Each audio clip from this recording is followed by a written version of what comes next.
Good evening, guys. Today's topic of discussion is file handling in C++. And before we move on to the actual programming explanation, let's take a real world example which will help us to understand this concept better. So let's take an example, the water supply system of our house. So if we have an independent villa or a personal bungalow, we have this water head, water storage tank at the rooftop, at the terrace. Then with the help of these freshwater pipelines, water from this tank is carried to our house, to the kitchen, to the washroom, to the basin, and other fixtures. And then with the help of these drainage pipes, the used water, the soiled water, is then carried out from the house and is then dumped in the drainage. So these are your fresh water pipes which will carry fresh water from the overhead tank to the house, and these are your drainage pipe which will carry the used water from the house. So these carry to the house and these pipes carry data from the house, outside the house. So in file handling perspective, this fresh water tank can be thought of your input file, and this drainage can be thought of your output file. And this, so if we have an input file called as abc.txt and we have an output file named as xyz.txt, and the program will act as your wash basin wherein the date where we will use this water. So data from the input file, that is from your overhead tank, is carried through pipeline to the wash basin. Similarly, data from the file is carried to the program through pipes which are known as your input stream. They're known as your input stream, and all what we will do is we will create object. So we have a user defined, we have a predefined class known as if stream. All we need to do is just create an object of that class. So my object name is fin. It is a user defined object, so you can give whatever name you wish to, but the name of the object should justify what work it is doing. So I am naming it fin, means from the file I am taking input. So with this stream, with this fin object, data is coming from the file to my program, and once it is in the program, all the processing is done in the program, and from there if I need to write this data to a file, then I'll use a output stream whose object I have named as fout. So this fout will carry my altered or my data from the program to my output file. So your input stream acts as your freshwater pipeline and your output stream acts as your drainage water pipeline. This will carry data into the house, this will carry data outside the house. Similarly, if stream carries data from the file to the program, so it helps in reading. So all the reading job, all the reading, if you want to read the content of the file into a program, I will use object of file input stream,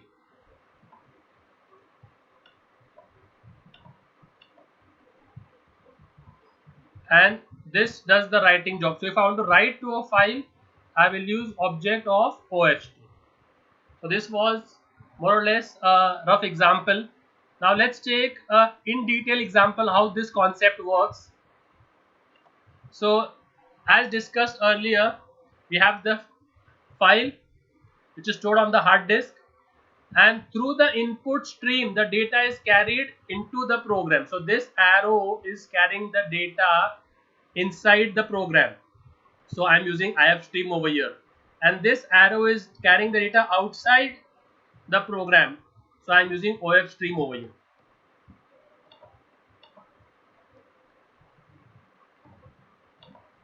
So let's assume a file, as discussed earlier, the file abc.txt, and this file has some data stored in it. Let's say this file has the string enum text stored in it. So whatever is in the red is the content of the file, and after the content is over, see, the OS from its own end will add a special character known as EOF to the end of the file. So while creating a file, so if I take a notepad and if I create a file in enumtext, I will just provide the content of the file and I will save the file. But the OS from its own end will add this special character known as EOF, signaling end of file. So if you go to a restaurant, we'll place the order, we'll place the dessert, we'll place the main course, the juices, but the bill, the hotel will generate for us. We don't have to place an order for the bill. So similarly, you can just put the content of the file which you wish to store in the file.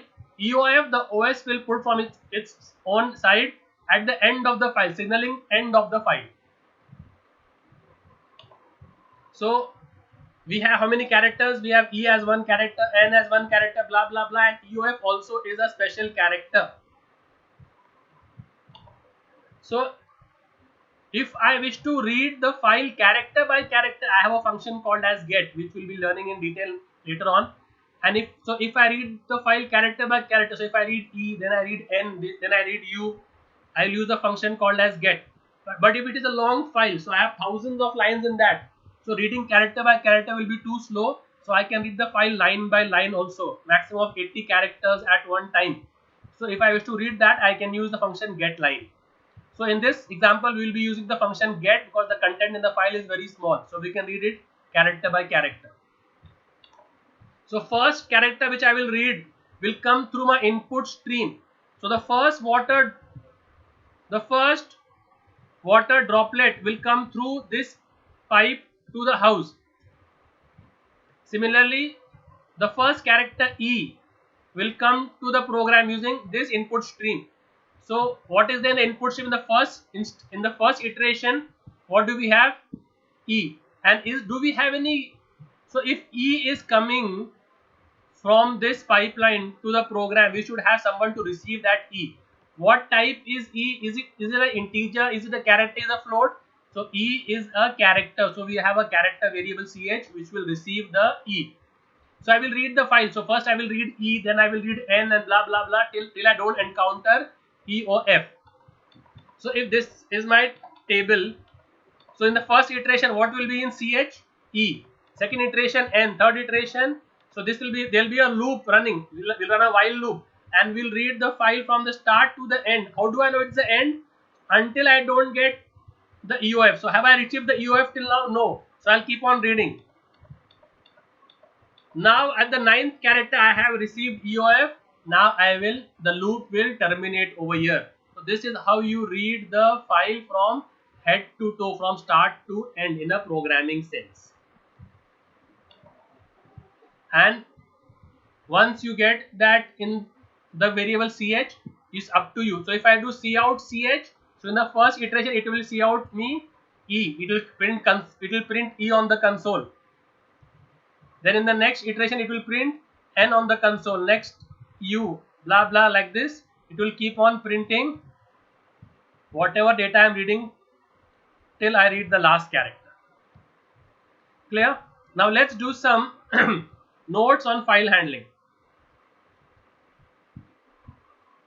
I had prepared this notes for you all. So this first thing is what all classes are involved in file handling. C++ developers have given us a huge few built-in classes which we can make help of in this to read and write data to and from the file. So at the top of the hierarchy is the iOS class. So whatever in rectangle are your built-in classes and the edges are your inheritance path. So top of the hierarchy is the iOS class. From the iOS class we have inherited the iStream class. iStream class is used to read from the console. Console is the black screen. When we do programming, we have this blue screen, and when we run the program we have the black screen. So if you want to accept data from the black screen, if you wish to read the data from the black screen, we have to make an object of the iStream, and fortunately they have given you an inbuilt object also. So the class also is predefined and the object also is predefined, the scene object. So using this scene object, you can read from the console, read from console. And if you wish to write from to the console, you have the OStream class, so whose object is cout. So what will cout do? Will help you to write to the console. Now this iStream class is further inherited, multi-level inheritance to by the IFStream class, and the OStream is further inherited by the OFStream class. So this is a multi-level inheritance: iOS, iStream, IFStream, iOS, OStream, OFStream. And from this iStream and the OStream, one class is inheriting, that is IOStream class. So this is the header file which we include. And from this IOStream, one file is inheriting is called as the FStream class. So this is the file hierarchy. So whenever we are doing file handling, we will always include the FStream class, fstream.h header file. Now this example has been explained in the previous slide. Now what operations can we do on a file? We can open a file, we can close a file. Once the operation is done, you can close the file. We can read character by character, as explained earlier. You can read character by character by using the get function. You can also read line by line by using the get line function. You can write character by character by using the put function, and you can write line by line by using the put function. So G means get and get means read. So you'll always equate G with read, G with read, and P means put, put means write. So always equate P with write.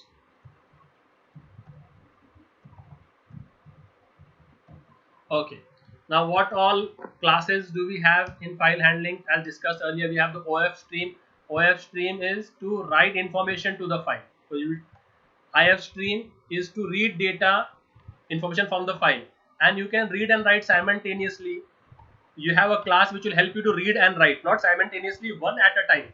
So if you have object of the FStream class, you can do both the operations. You can read also, as long read. So OFStream is write only, OFStream is write only, IFStream is read only, and FStream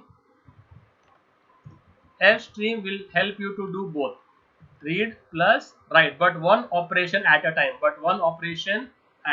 write and read, but one operation at a time. So you have these three classes, and this is the hierarchy of those, how these classes were derived. And now you have the file mode parameters. How many modes can you open the file? So first mode parameter is APP. APP stands for append mode. So what happens in APP mode is, if I have a file and in that file I have written Ness Wadia, and I have saved this file, Now if I open the file in APP mode, as mentioned earlier, at the end of the file you always have this character called as EOF. So when I open the file in APP mode, the cursor will always go to EOF, will go to end of file on opening. Where will the cursor go to? Cursor will go to EOF on file opening. So when the file will open, the cursor will go to EOF. So if I want to append College of Commerce to this, the cursor has come to EOF, then I can continue writing over here College of Commerce, and now I will save, the EOF will come over here. So but in append I cannot change the previous data. Whatever has been written previously cannot be altered, that is fixed. So previous data cannot be modified. If a file, if this file does not exist, then it will create a, so if there was a file called as college.txt, so if this file is not there on the hard disk, it will create a new file for you. So it will create a new file if the file does not exist. This is your append mode. To summarize, what will it do? It will, cursor will go to EOF on file opening, previous content cannot be modified, and if the file is not there, it will create for you. Same 90% same is ATE mode, it is called an attenuate. Same, the cursor will go on end of file on file opening, but here you can also modify the previous data. Previous content can also be modified, and same like the above, the file is not there, it will create a file for you. Then is input mode. Input mode is read only. So if you want to open the file only for reading purpose, only read only purpose, you open it in IN mode. If you want for writing purpose only, then write mode. Trunk means it will flush the content of the file and then again start rewriting the file. So if the file, if you have a file called as college.txt, and that college contains this is the content of the file Nesvardia. So if I open the file in iOS trunk mode, it will first flush the content of the file and then again start writing all over again. So whatever in the file is lost, the file will be there but the content will be lost. So it will always start writing from the first character. No create. In write mode, whenever the file is not there, C++ does a favor for you by creating that file for you. But if you don't want that favor of C++, that if the file is not there, please don't create it yourself. So it will throw an error. So if the file does not exist, it will show error. It will not create for you. And what happens in truncate is if the file is there, it flushes that file and it starts all over again. So if you don't want this to happen, so you say if the file is there, please don't replace it. So if the file is already there, it will throw an error. So no create and no replace are opposites. This will throw an error if the file does not exist, and this will create an error if the file exists. If the file is already there, it will throw an error, so it will avoid the file from being truncated. And iOS binary is to read and write binary data such as objects. So if we have a class student, if we have created a class student with roll number, name and percentage, and we have an object of that student class S1. If you wish to write this S1 to the file, then you have to open the file in binary mode. So these are your file mode parameters. You can open the file in two parameters so parallelly. So I am opening this file in iOS out as well as the pipe over here and iOS trunk. This facility is also there. Now file pointer manipulation. So for this you have two functions called as seekg and seekp. Now what is file pointer manipulation is, I'll show you with the help of the example. So if this is the content of the file, there's a file which contains this content Virat Kohli. So let's say v is at index 0 and blah blah blah and so on and so forth. So the last index is 10. So we can use seek function. The seek function are in both the flavors seekg and seekp. So seekg is for get and seekp is for put. So seekg means for reading. So this function has two parameters. First is the offset, second is the reference position. So if you're watching a movie, so in media player they give you this scroll bar underneath and they give you a scroll also. So if you want to fast forward the movie, you can drag the scroll and reposition it to a particular position in the movie where you want to continue watching. So similarly, if you're watching Lagan and you want to directly go to the match, so what you do is you take the scroll and then you drag it till what minute you want to place it. Similarly, by default, whenever the file is opened, the fn pointer by default points to the first location 0. But now from 0 I want to reposition this pointer to, let's say, a different location. Let's say I want to reposition it to T. So from 0 I want to shift the pointer directly at which position? Position 4. So what I can do is I can do fn.seekg. How much distance am I moving? I am moving how many distance? 4 distance. But I am counting from where? I am counting from the start. So I am saying iOS beginning. Now once we are at 4 and I want to reposition it to a different. So now where are we? Now we are not at 0. Now we are at 4. Now from 4 I want to move to, let's say I want to move to H. I want to move to which position? I want to move to position H. So what will I say? seekg.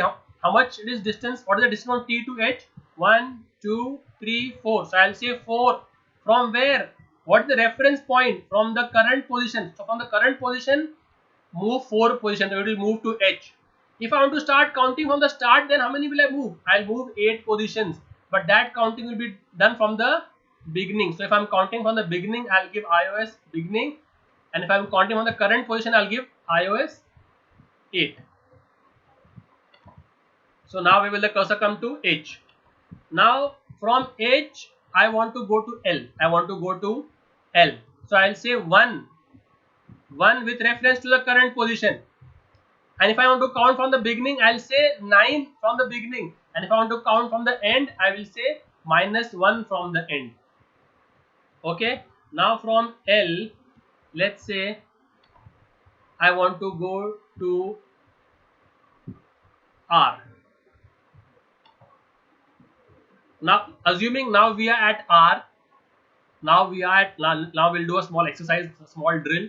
Now we are at R and I want to go to K. So how will we write that? Tell me.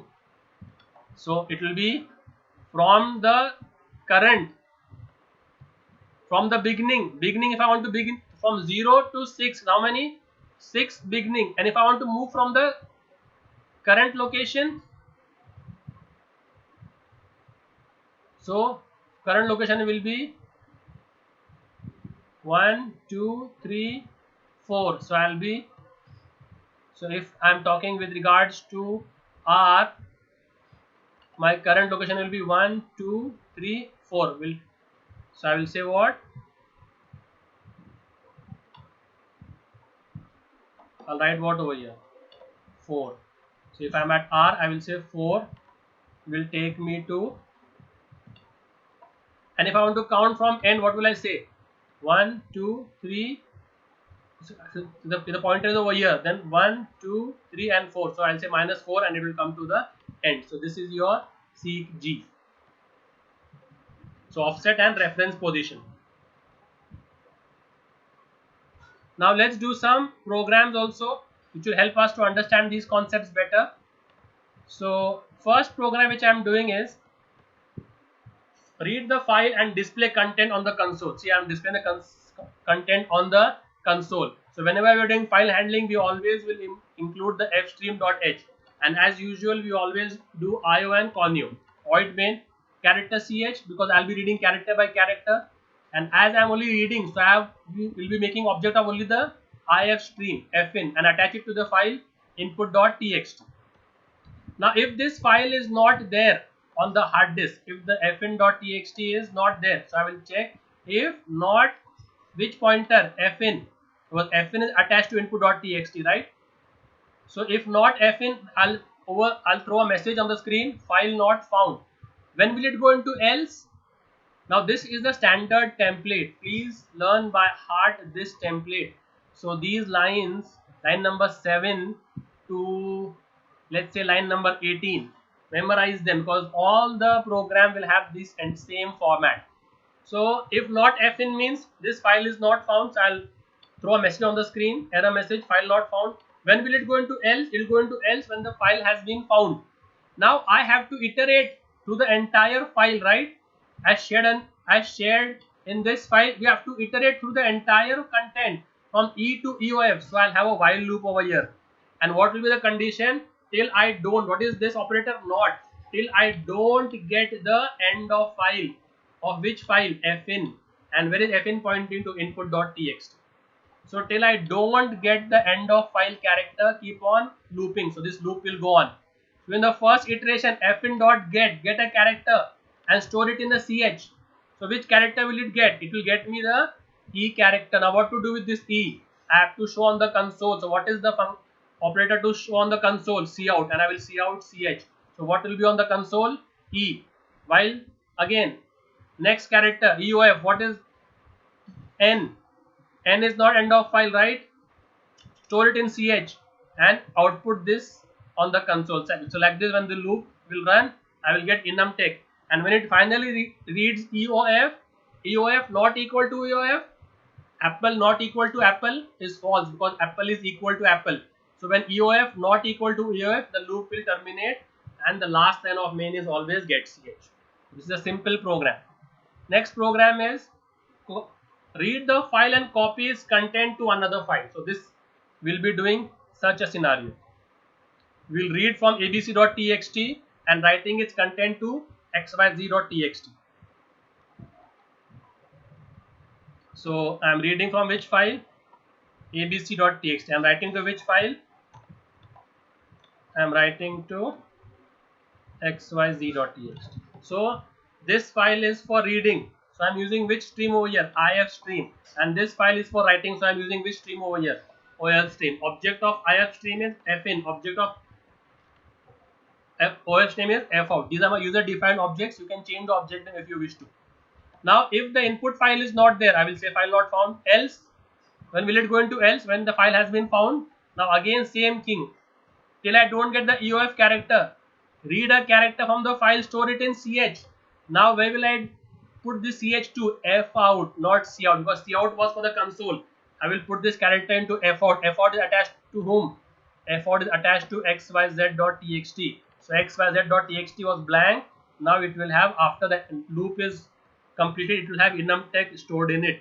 And once the while loop is over, the else is over, you can show a message on the console saying, this message will go where? On the cout, mean on the console, saying file copied successfully. Last line of main is always get ch.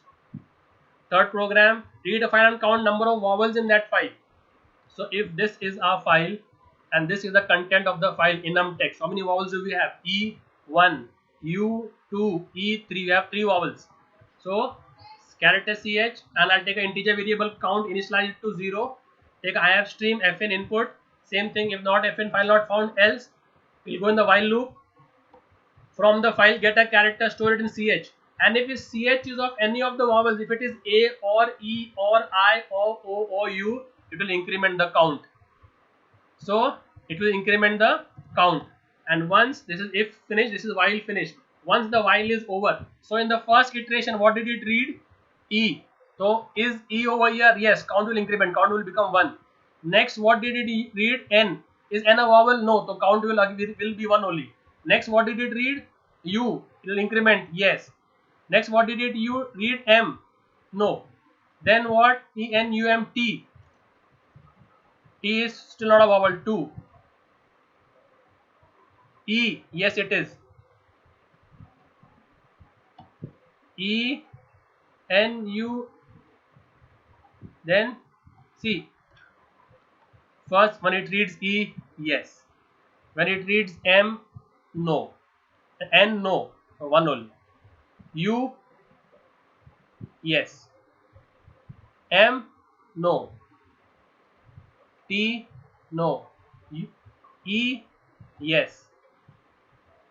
C, again 3. H, again 3.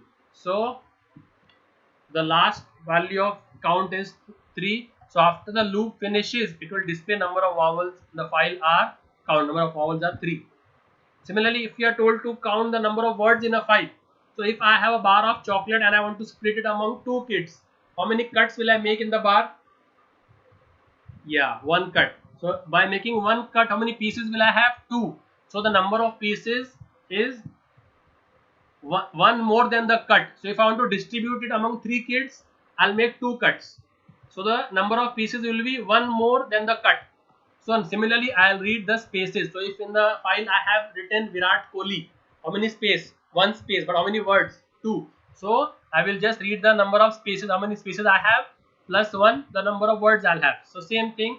So I've taken the count variable over here again. Else I come over here and read a character from the file in the ch. If that ch is a space, increase the count. And once the loop is finished, so if I have 1, count is 1, how many words do I have? 2. So while displaying the count, increment it and display it. Simple as that. So these are few I hope you have understood the concept of file handling.